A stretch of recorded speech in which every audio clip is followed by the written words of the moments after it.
transform Pakistan. We envisage Naya Pakistan to be modeled on the principles of the state of Medinہ, established by a holy prophet, Muhammad sallallahu alaihi wasallam. A just and humane society where all government policies are directed at lifting our citizens out of poverty and creating a just and equitable dispensation. To achieve this goal, we need to have peace and stability. Thus, our foreign policy aims to have peace with our neighbors and settle disputes through dialogue. Mr. President, the 75th anniversary of the United Nations is an extremely important milestone, as this is the only body in the world that can help us achieve our goals of peace and stability in our neighborhood. This is also time for us to reflect whether, as the United Nations, we have been able to realize the promise we collectively made to our peoples. Today, the foundations of the world order, non-use of or threat of unilateral force, self-determination of peoples, the sovereign equality and territorial integrity of states, non-interference in their internal affairs, international cooperation, all these ideals are being systematically eroded. International agreements are being flouted and set aside. Renewed great power rivalries are leading to a new arms race. Conflicts are proliferating and intensifying. Military occupation, illegal annexations are suppressing the rights of human beings to self-determination.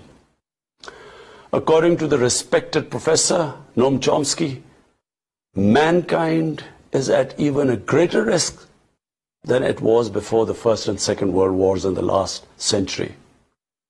And this is because of the threat, increased threat of nuclear war, climate change, and sadly the rise of authoritarian regimes.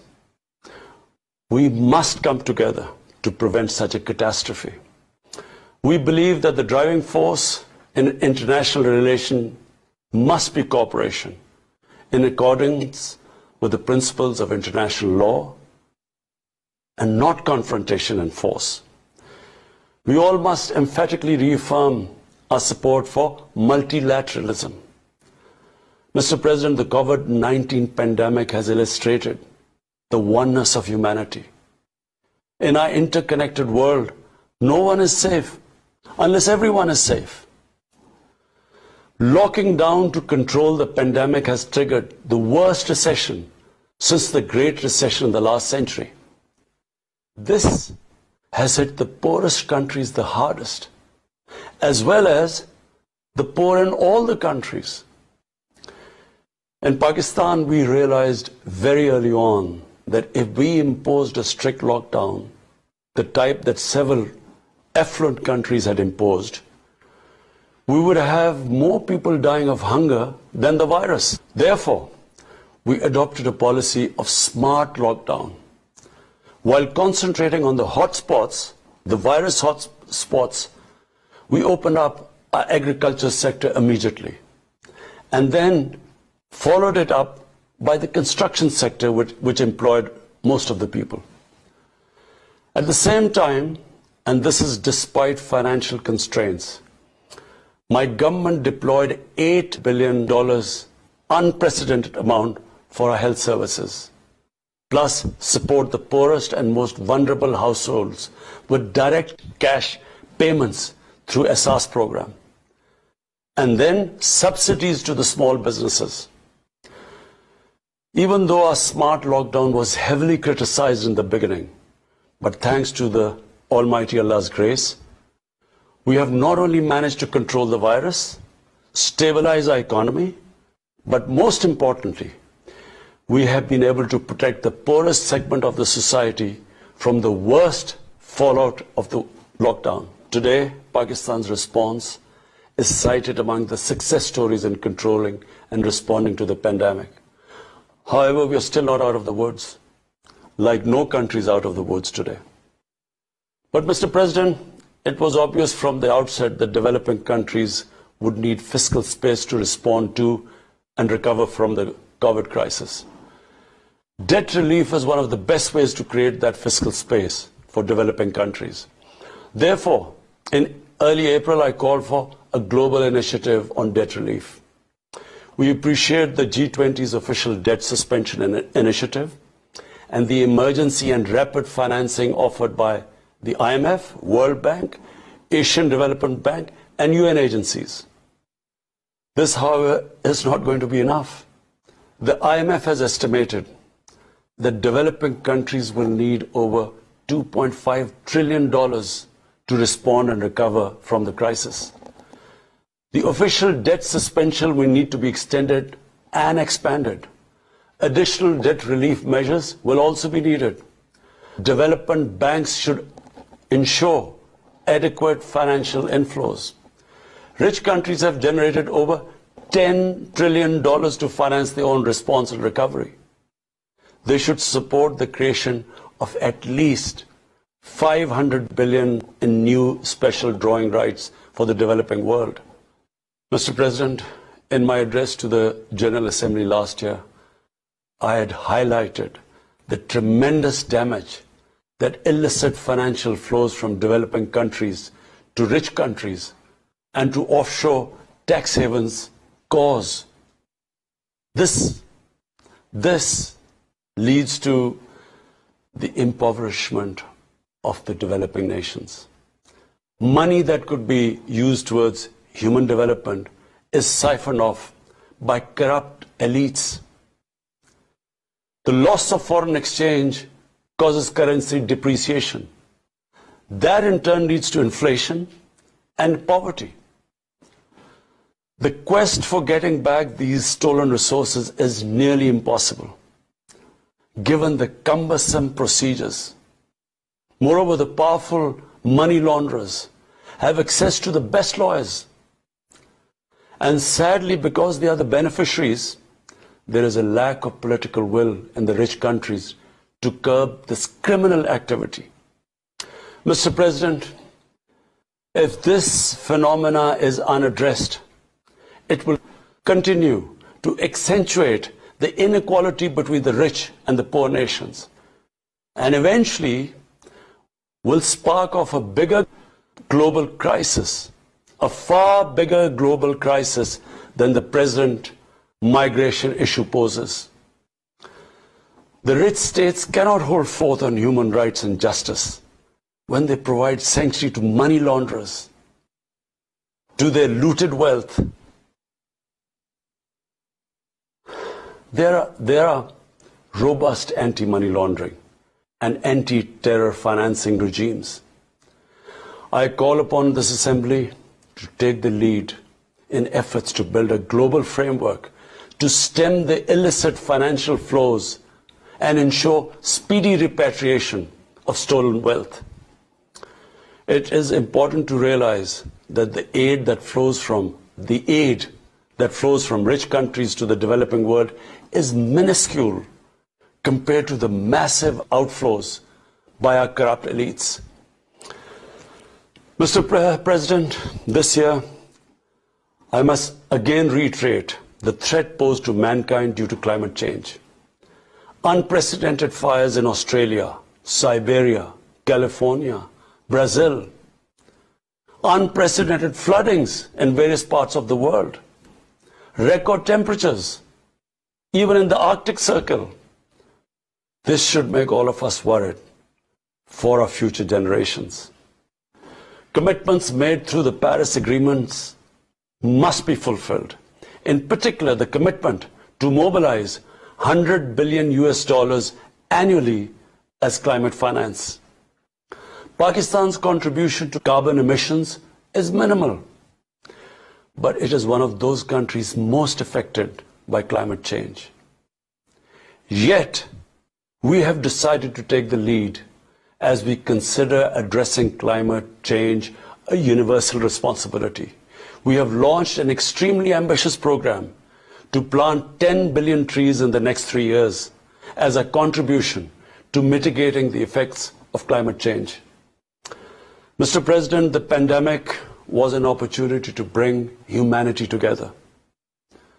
Unfortunately, it has instead fanned nationalism, increased global tensions, and given rise to racial and religious hatred and violence against vulnerable minorities in several places. These trends have also accentuated Islamophobia. Muslims continue to be targeted with impunity in many countries. Our shrines are being destroyed. Our Prophet Muhammad sallallahu alaihi wasallam insulted. The Holy Quran burnt. And all this in the name of freedom of speech. Incidents in Europe, including republication of blasphemous sketches by Charlie Hebdo, are recent examples.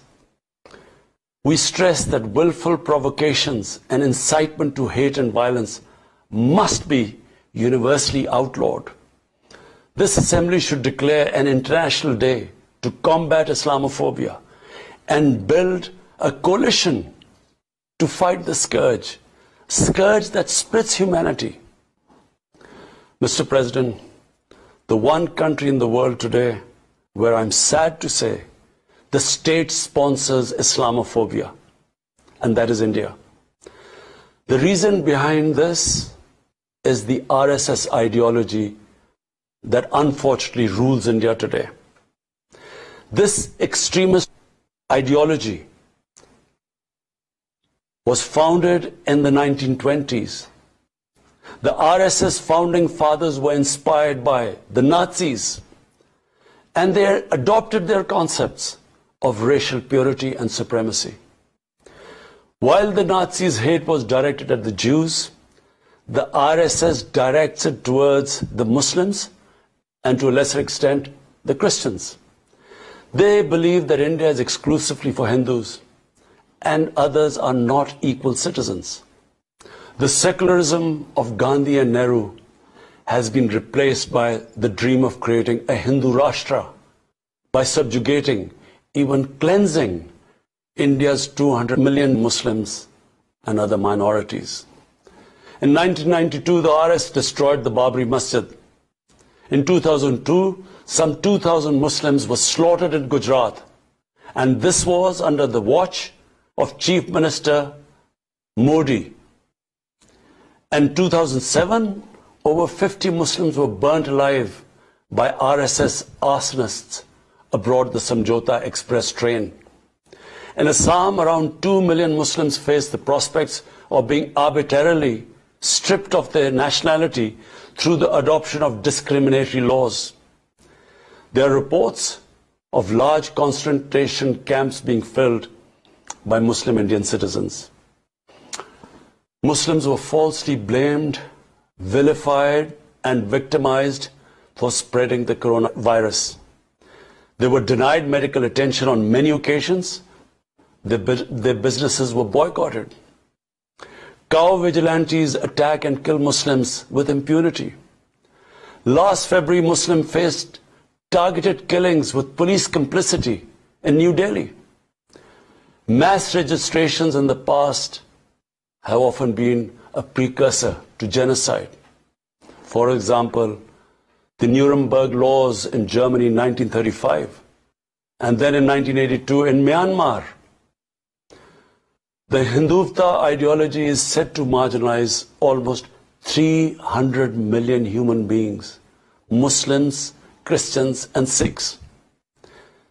This is unprecedented in history, and this does not augur well for the future of India.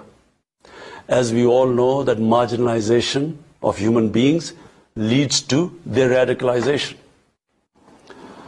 Mr. President, for over 72 years, India has illegally occupied Jammu and Kashmir against the wishes of the Kashmiri people and in blatant violation of the resolutions of the Security Council and indeed its own commitments to the people of Kashmir. On 5th August last year, India illegally and unilaterally sought to change the status of the occupied territories and deployed additional troops bringing the total number to 900,000, to impose a military siege on 8 million Kashmiris. All Kashmiri political leaders were incarcerated. About 13,000 Kashmiri youth were abducted and thousands tortured. A complete curfew was imposed, accompanied by a total communications blackout. Indian occupation forces have used brute force, including pellet guns against peaceful protesters, imposed collective punishments, including the destruction of entire neighborhoods, and extrajudicially murdered hundreds of innocent young Kashmiris in fake encounters, refusing even to hand over their bodies for burial. The Kashmiri media and those daring to raise their voice are being systematically harassed and intimidated through the use of draconian laws. All of this is well documented in the reports of the United Nations High Commissioner for Human Rights, communications from the Special Rapporteurs of Human Rights Council, statements from human rights and civil society organizations. The international community must investigate these grave violations and prosecute the Indian civil and military personnel involved in state terrorism and serious crimes against humanity being perpetrated, I'm sad to say, with complete impunity. The objective of this brutal campaign is to impose what the RSS BJP regime has itself called the final solution for Jammu and Kashmir. To this end, the military siege is being followed by moves to change the demographic structure of the occupied territory. This is an attempt to obliterate the distinct Kashmiri identity in order to effect the outcome of a plebiscite envisaged in the UN Security Council resolutions. This action is in violation of the UN Charter, Council resolutions, and international law, particularly the 4th Geneva Convention. Changing demographic structure of occupied territory is a war crime. Mr. President, the brave Kashmiri people will never submit to Indian occupation and oppression. Their struggle is indigenous. They are fighting for a just cause, and generation after generation have laid down their lives to rid themselves of Indian occupation. The government and people of Pakistan are committed to standing by and supporting their Kashmiri brothers and sisters in the legitimate struggle for self-determination. Mr. President, in order to divert attention from its illegal actions and atrocities in Indian-occupied Jammu and Kashmir, India is playing a dangerous game of upping the military ante against Pakistan in a nuclearized environment. Despite constant Indian provocations and ceasefire violations along the line of control and the working boundary, targeting innocent civilians, Pakistan has exercised maximum restraint. We have consistently sensitized the world community about a false flag operation and another ill-conceived misadventure by India. My parents, Mr. President, were born in the colonial India, and I was the first generation that grew up in an independent Pakistan. I want to make it clear that any attempt by the fascist, totalitarian, RSS-led Indian government to aggress against Pakistan will be met by a nation that will fight for its freedom to the end. Mr. President, there will be no durable peace and stability in South Asia until the Jammu and Kashmir dispute is resolved on the basis of international legitimacy. Kashmir has been rightly described as a nuclear flashpoint. The Security Council must prevent a disaster conflict and secure the implementation of its own resolutions, as it did in the case of East Timor. The Council has considered the situation in Jammu and Kashmir 3 times in the past year it must take appropriate enforcement actions. It must also take steps to protect the Kashmiris from an impending genocide by India. Pakistan has always called for a peaceful solution. To this end, India must ascend. To reach this end, India must ascend the measures it has instituted since 5th August 2019, end its military siege and other gross human rights violation, and agree to resolve the Jammu and Kashmir dispute in accordance with the relevant UN Security Council resolutions, and of course, the wishes of the people of Kashmir. Mr. President, Pakistan's desire for peace in our region is also manifest in our efforts to promote a political solution in Afghanistan. I have consistently maintained over the past 2 decades that there is no military solution to the conflict in Afghanistan. The only way forward was and is a political settlement which involves the full spectrum of Afghanistan's political actors. Pakistan fully facilitated the process that culminated in the US-Taliban peace agreement on 29 February 2020. Pakistan is deeply gratified that it has fulfilled its part of the responsibility. The Afghan leaders must now seize this historic opportunity to achieve reconciliation and restore peace in the war-torn country. Through the intra-Afghan negotiations that commenced on 12th of September, they must work out an inclusive, broad-based and comprehensive political settlement. The process must be Afghan-led and Afghan-owned, and without any interference or outside influence. Early return of Afghan refugees must be part of this political solution. After almost 2 decades of war, it is imperative not to allow spoilers within and outside Afghanistan to subvert the peace process. Peace and stability in Afghanistan will open new opportunities for development and regional connectivity. Mr. President, Palestine remains a festering wound. A just and lasting settlement is indispensable for the Middle East and actually the world. Illegal annexations of Palestinian territory, the building of illegal settlements, and the imposition of inhuman living conditions on the Palestinian people, especially in Gaza, cannot bring peace to a troubled region.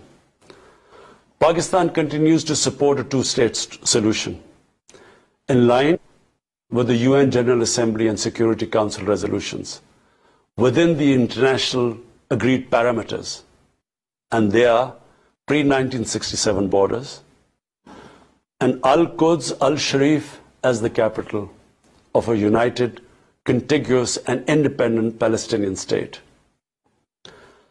Mr. President, the United Nations remains the best legitimate avenue for collective action in managing international conflicts, fostering peace and security, promoting equitable development and addressing global problems.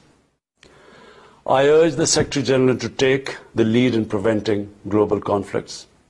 He should convene summit-level meetings to address regional hotspots and resolve outstanding disputes.